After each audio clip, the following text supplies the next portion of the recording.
समुद्र में से लहर उठी, ये जो रूमाल है ना, तो ये हिल रहा है, तो ये हिलना बंद हो गया। तो इसका जो हिलना कहाँ गया? समाप्त हो, खत्म हो गया। खत्म होके कहाँ गया? वो तो इसी में है ना। वो यही रूमाल हिल रहा था और वो हिलना बंद हो गया, तो हिलने की अपेक्षा नहीं हिलने रूप अवस्था हो गई।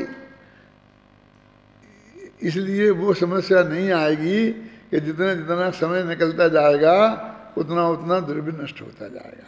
तो ये द्रव्य का स्वरूप है।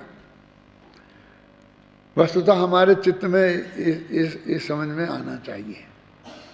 काल सब द्रव्यों का स्वरूप जो है जैसा है वो हमारी समझ में आना चाहिए। यदि समझ में नहीं आएगा तो हमारे लिए वस्तु का स्वरूप स्पष्ट नहीं होगा। अभी ये बातें हमने पढ़ ली छड़ाला में, बालवोत पाठमालाओं में, द्रव्य संग्रह में, उस वक्त ऐसी बहस नहीं की,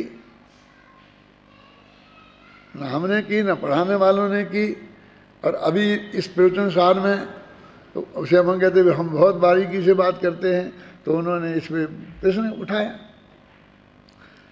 प्रश्न उठता तो अपने दिमाग में तब भी था, ऐसा कैसे हो सकता है कि उसी समय यहाँ है उसी समय वहाँ है। यानी अपना हाथ रेल के डब्बे में ऐसा बाहर निकला रहा है, उसकी खिड़की पहले, आजकल तो अपने एसी में जाते हैं ना तो बिल्कुल बंद रहती खिड़कियाँ, लेकिन पहले तो हाथ बाहर निकाल लेते थे ना, तो हाथ को हवा लगती थी तो सारे शरीर की गर्मी दूर हो जाती थी। तो क्या इतने हिस्सा ठंडक लगेगी, इधर गर्मी रहेगी। तो वो यदि निरंश है तो हो जाता था ना ऐसा, नहीं तो अलग अलग मानेंगे तो उसे ठंडक लेना चाहिए, इधर गर्मी रहना चाहिए। तो अब वो एक जीव ले, अभी जीव कि वो नरक में भी है प्रदेश, और कुछ प्रदेश स्वर्ग में भी है, और तो पहले नरक में भी है और सातवें नरक में भी है। तो बहुत जोर की सर्दी लगती होगी और बहुत जोर की गर्मी लगती होगी। क्या सुगाणी जी समझ आई ना बात?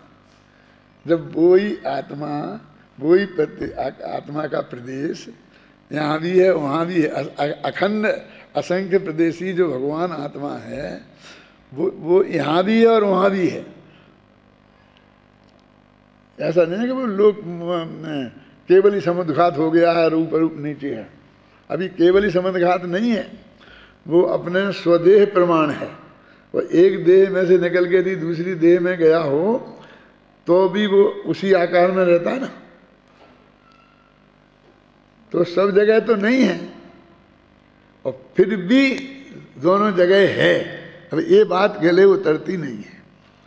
तो इसमें अभी 40वीं गाथा की टीका में जो अपन पढ़ेंगे उसमें बहुत स्पष्ट ये सिद्धि किया कि वो निरंश है, काल की दृष्टि से भी और क्षेत्र की दृष्टि से भी।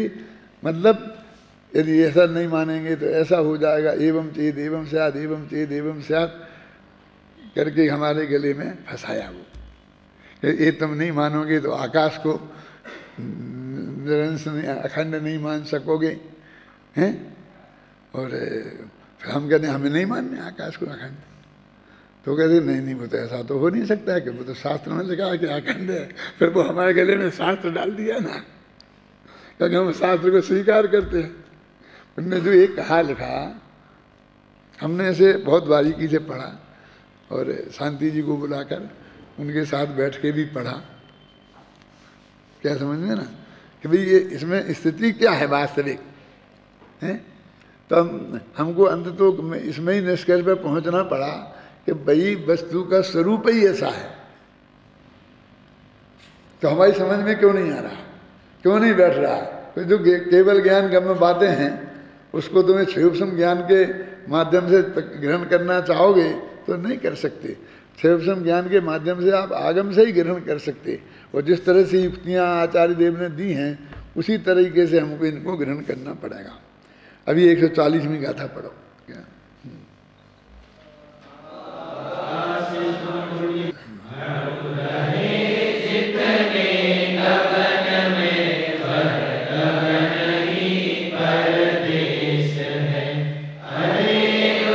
परदेश में ही रह सके जितने गगन में वह गगन ही परदेश है, माने प्रदेश है, और अरे उस प्रदेश में ही रह सकें परमाणु सब। और आकाश का निरंशपना भी बना रहेगा। ये नहीं कहते पूरे आकाश में सब परमाणु रह सके, ऐसा नहीं कह रहे आकाश को भी पूरा ले लो और परमाणु भी सब पूरे ले लो और उसमें मिल बांट के रह लेंगे। नहीं, वो तो एक प्रदेश में ये सब परमाणु रह सकते हैं। ऐसी शक्ति परमाणुओं में भी है और प्रदेशों में भी है। दोनों में क्यों जरूरत है? प्रदेशों में अपने में रखने की शक्ति है, अवकाश दान की शक्ति है, और परमाणु में इस उतनी कम जगह में रहने की शक्ति है। क्या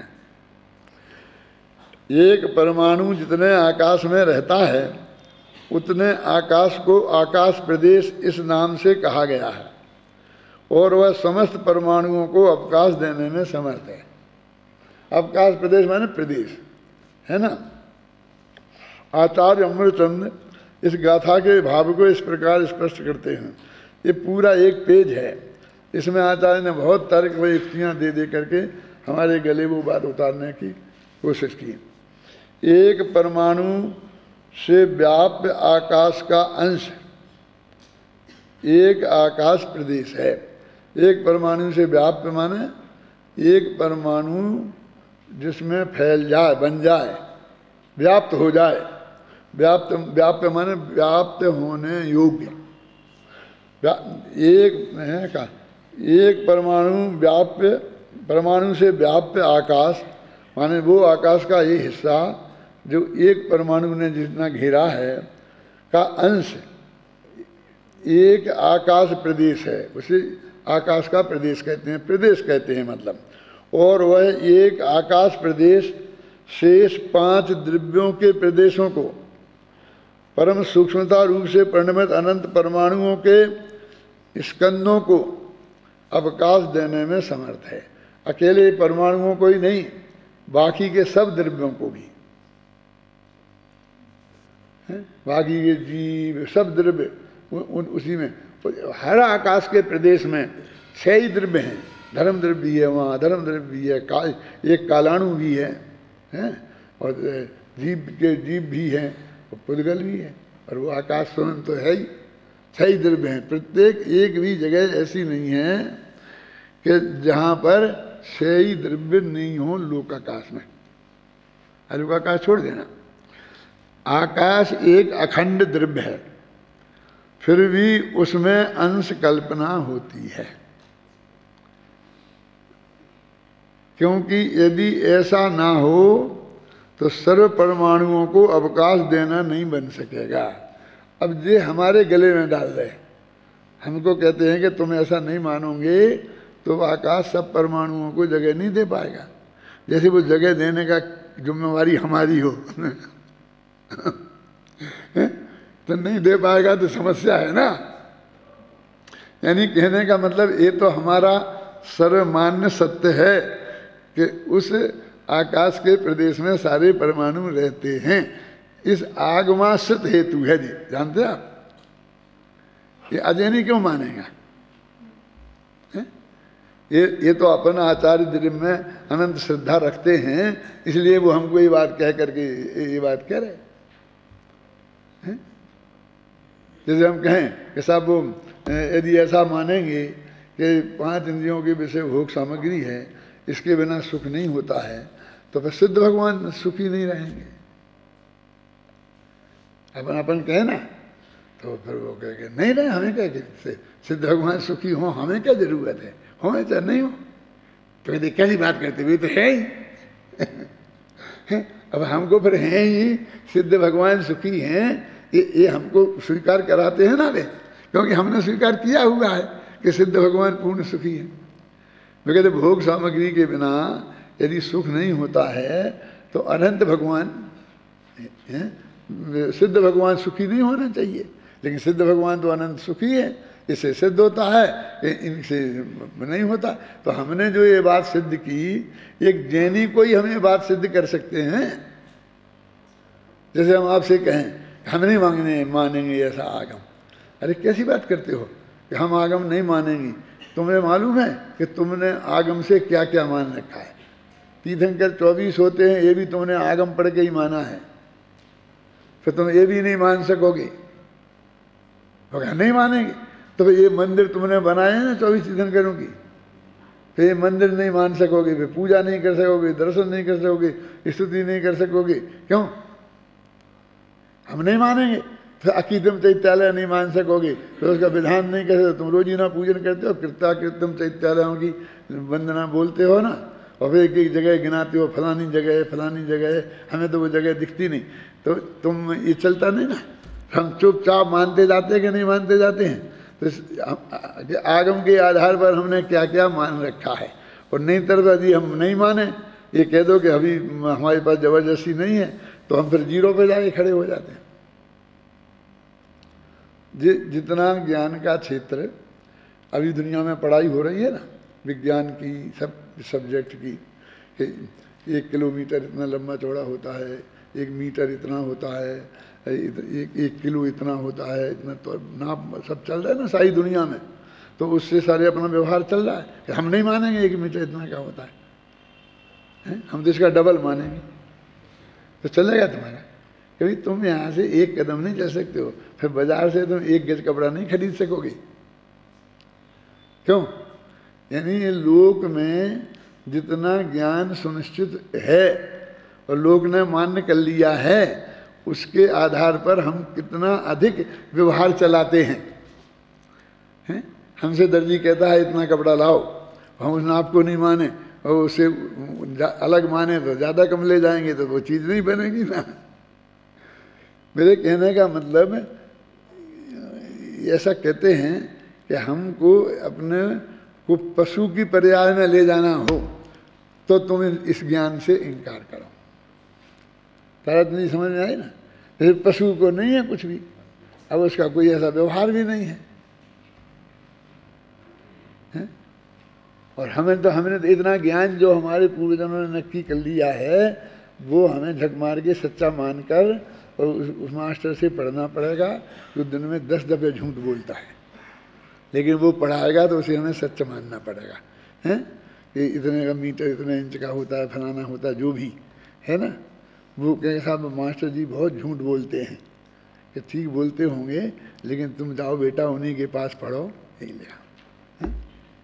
तुम्हारे गुरु जी, धर्म के गुरु जी भी झूठ बोलते होंगे, तो भी तुमको द्रव्य क्षय होते हैं, तत्व 7 होते हैं, ये सब मानना पड़ेंगे। उनके गुरु जी झूठ बोलते हैं तो उनने जो ये बताया है ये भी झूठ नहीं हो जाएगा। माने ज्ञान का जितना विकास हो गया है वो सर्वमान्य विश्व में, उतना ज्ञान तो तुम्हें रट रट के सीखना पड़ेगा। उसमें तुम्हारा माथे में तुमने मारा, अकल लगाई कि हम नहीं मानेंगे, हम तो ऐसा मानेंगे, तो ऐसा नहीं। जैसे तुम छू के देखते हो तो अग्नि गर्म है, तो इसे गर्म कहते हैं, नहीं हम तो इसे ठंडा कहेंगे। बर्फ को छू के देखा, इसे ठंडा कहते हैं कि नहीं हम तो इसे गर्म कहेंगे, ऐसा नहीं चलेगा। सारे विश्व ने उसे गर्म और उसे ठंडा मान लिया है, तो तुम्हें उसे गर्म और ठंडा ही कहना पड़ेगा। ऐसे ही हमारा ये जो ज्ञान है, जो आगम में लिखा है, और उससे हमने बहुत कुछ मान लिया है, फिर बाकी का जो नया ज्ञान दिया जाता है वो उसको आधार और सत्य है ऐसा मान करके ही दिया जाता है। जो ये भाषा आ रही है ना वैसी की वैसी। ऐसा होने पर यदि कोई ऐसा कहे कि आकाश के अंश नहीं है, वो तो कहते आकाश निरंश है, माने अखंड है ना, तो उसके फिर वे अंश नहीं हैं, तो फिर अनंत प्रदेश नहीं मानना पड़ेंगे। फिर ये बात नहीं हो, ये तो मानी है शास्त्र में, आकाश से अनंता, ये सूत्र तो हमने पढ़ा है। तो आकाश में 2 अंगुलियां उठाकर हम पूछते हैं, ऐसा आचार्य कहते हैं, ये 2 अंगुलियां हमने उठाई, हम पूछते हैं कि इन दोनों अंगुलियों का क्षेत्र एक है या अलग अलग, ऐसा नहीं लगा, एक है या अनेक। न्याय की भाषा के लिए वो शब्द का प्रयोग करते हैं, लेकिन मैं तुम्हें समझने की सुविधा के लिए कहते हैं कि इन दोनों का क्षेत्र स्थान अलग अलग है कि एक है। तुम इतने विद्यार्थी यहाँ रहते हो, जितने भी रहते हो, 250 जो भी, तो तुम कहाँ रहते हो? टोडामल स्मारक में रहते हो ना, तुमने एक ही जगह रहते हो ना तुम लोग हैं? जयपुर में बापू नगर में टोडामल स्मारक में एक ही जगह रहते हो कि अलग अलग? अब एक जगह रहते हो कि अनेक जगह रहते हो? जैसे ने ऐसा किया है, इनने 2 उंगलियां खड़ी करी अमरचंद ने, जैसे इनने 2 मुनि खड़े कर दिए, मैंने 2 अपने विद्यार्थी खड़े कर दिए।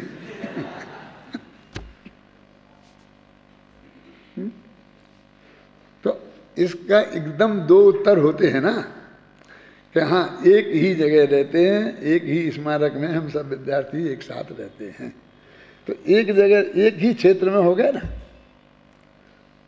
है? और फिर कहते हैं नहीं नहीं, ये 9 नंबर कमरे में, ये 8 नंबर कमरे में, तो अलग अलग हो गए ना फिर। तो इसका मतलब स्मारक के कितने टुकड़े हैं?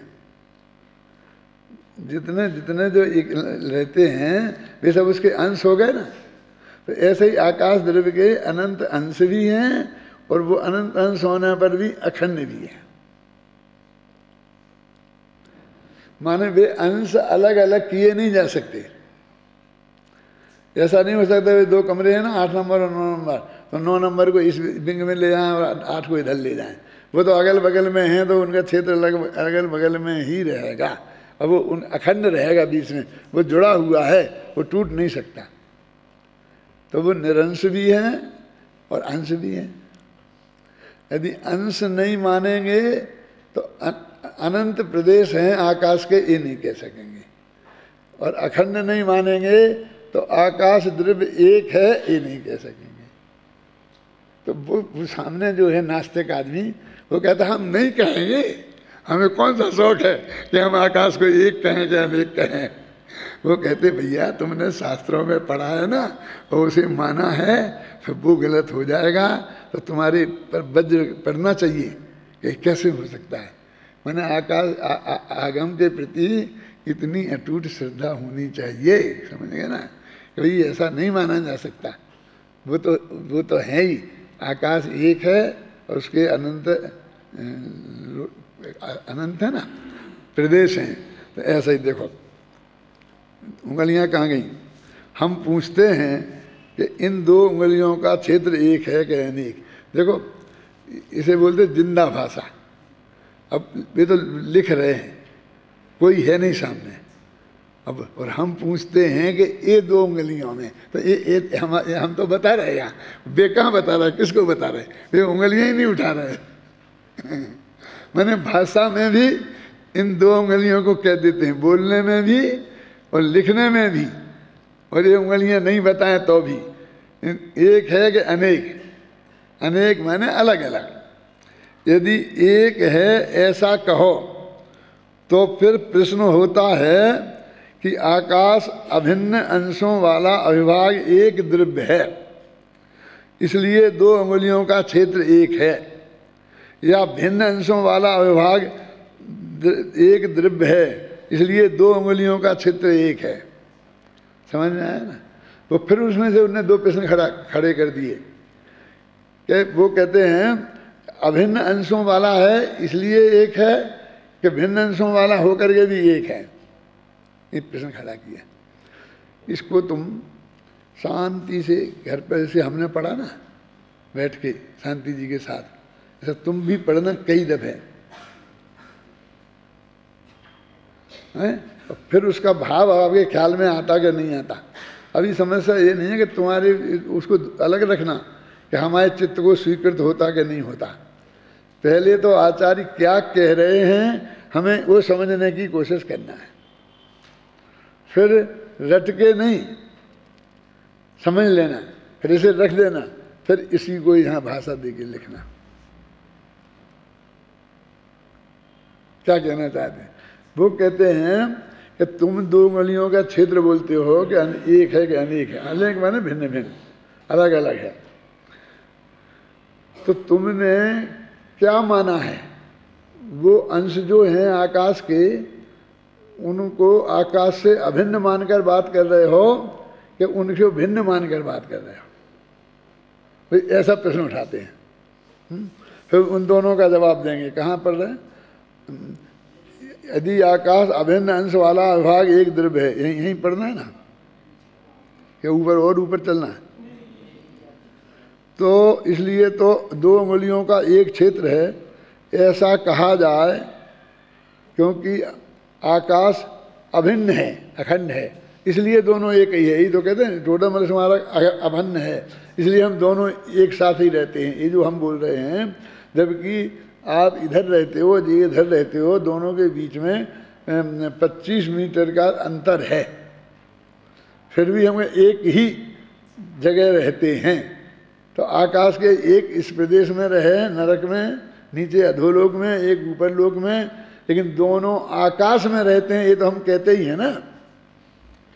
जब हम ऐसा कहते हैं तो वो कहते हो अभिन्न अभिन्न आकाश है, इसलिए कहते हो, इसीलिए तो कहते हैं कि भिन्न अंश वाला, उसे अलग और ये अलग है, ऐसा मान के कहते हो। 2 बातें प्रश्न उठाए ना। तो अभिन्न अंश वाला भाग एक द्रव्य है, इसलिए 2 अंगुलियों का एक क्षेत्र है ऐसा कहा जाए, तो जो अंश एक अंगुली का क्षेत्र है वही अंश दूसरी अंगुली का भी क्षेत्र है, इसलिए 2 में से एक अंश का अभाव हो जाएगा। ये भी टोडरमल स्मारक है, ये भी टोडरमल स्मारक है, तो 2 काय को बोलते हो?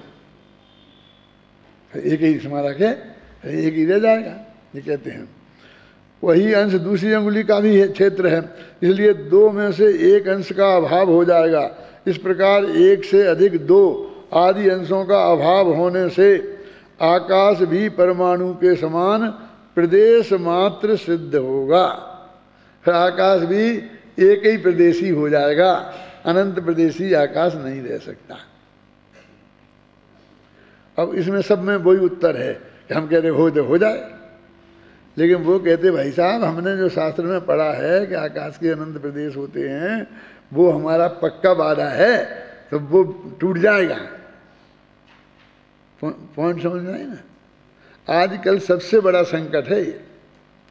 जितने लोग भी तुमसे जाओ, समाज में जाओगे और बहस करेंगे, वे ऐसे ही छुट्टे सांड होते हैं। कहते हम नहीं मानते, हमें नहीं मानना। हम कहें आलू में अनंत जीव होते हैं, कि शास्त्र में कहा हम नहीं मानते, हमें तो अच्छी तरह देख लिया है, क्या करो? मानने जैसे रजनीश जैसे विद्वान है ना, ये ऐसे ही हैं, बस जो बात है कह दें हमें नहीं मानना, हम नहीं मानते, बस जो अच्छी बात है मान लेंगे, सुनाएंगे और बाकी से इनकार कर देंगे।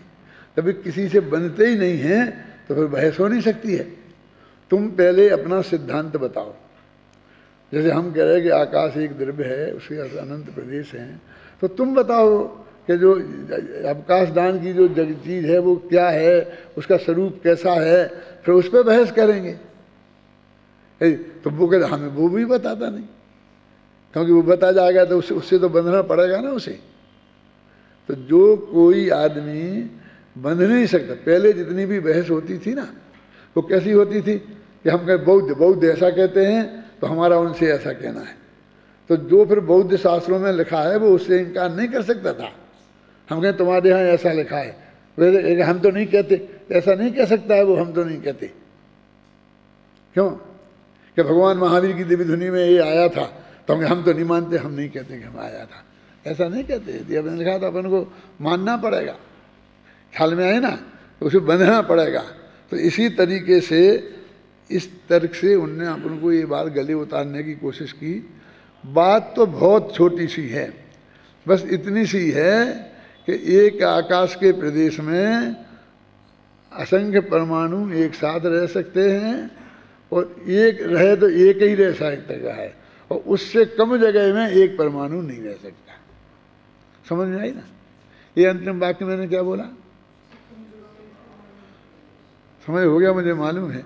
उससे उसी में और असंख्य परमाणु ठहरा दो, लेकिन एक को एक प्रदेश चाहिए ही चाहिए। कहते देखो, एक लड़के को ठहरने को एक कमरा चाहिए, और हम चाहें तो उसी में 4 विद्यार्थी ठहरा दें, लेकिन हमारे पास 4 नहीं है, एक ही है। तो 1/4 कमरे में नहीं ठहरा सकते, क्योंकि उसके 4 गेट नहीं हैं। 4 किवाड़ नहीं है। आप समझे ना, मैंने उसमें एक परमाणु को एक प्रदेश चाहिए ही चाहिए, और उसमें अनंत परमाणु ठहर सकते हैं, लेकिन एक परमाणु को उससे कम जगह में नहीं ठहराया जा सकता, क्योंकि उससे कम जगह होती ही नहीं। कम जगह नहीं होती माने उस जगह के दो टुकड़े किए ही नहीं जा सकते। ये बात है, पढ़ना कल, फिर अपन कल चर्चा करेंगे।